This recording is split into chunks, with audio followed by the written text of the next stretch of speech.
Fa tanora Amerikana raika amby roapolo mianada hampalatsaka an-tsitrapo no hiasa eny anivon'ny CSB manerana ny nosy. Herinandro maromaro noho ny anaran'izy ireo noho ny anaran'ireo tanora ireo ny teny malagasy sy ny kolotsaina malagasy. Raika amby efapolo hatreto ny isan'ny mpalatsaka an-tsitrapo Piscor miasa manerana ny Madagasikara. Nanao fianianana androany ireo mpalatsaka an-tsitrapo raika amby roapolo ireo hisehatra amin'ny fahasalaman'ireny sy zaza ary ny tanora manerana ny nosy. Manana sy tahirina. Hiasa nampy ireo mpisehatra amin'ny fahasalamana eny anivon'ny CSB manerana nosy, ireo mpalatsaka an-tsitrapo Peace Corps raika amby roapolo mianadahy izay vao avy nanao fianianana androany. Iompana amin'ny fanatsarana fahasalamana ireny sy ny zaza malagasy ary ny fahasalamana ara-panana ny tanora ny asa ataon'ireto mpalatsaka an-tsitrapo Amerikana reto. Misy raika amby efapolo amin'izao ireo mpalatsaka an-tsitrapo Peace Corps miasa eto Madagasikara hatramin'ny iverenany indray tamin'ny taondasy ary tanjona nisy ny mpalatsaka an-tsitrapo 500 hiasa eto amintsika ato anatin'ny taona vitsivitsy.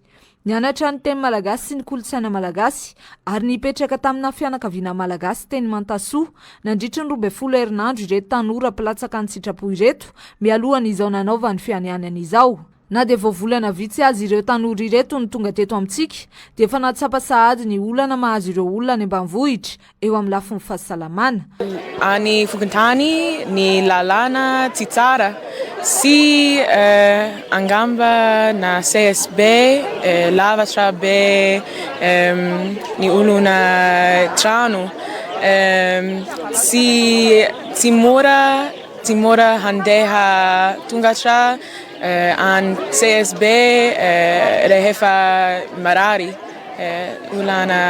ulana betsaka eto Madagaskara. Madagaskara tsara toerana faly be izahay sindrindaona hiasa any ambavarotra izahay mipetraka sy hiasa akaiky Antsirabe aho. Faly be aho satria afaka hiasa eto Madagaskara.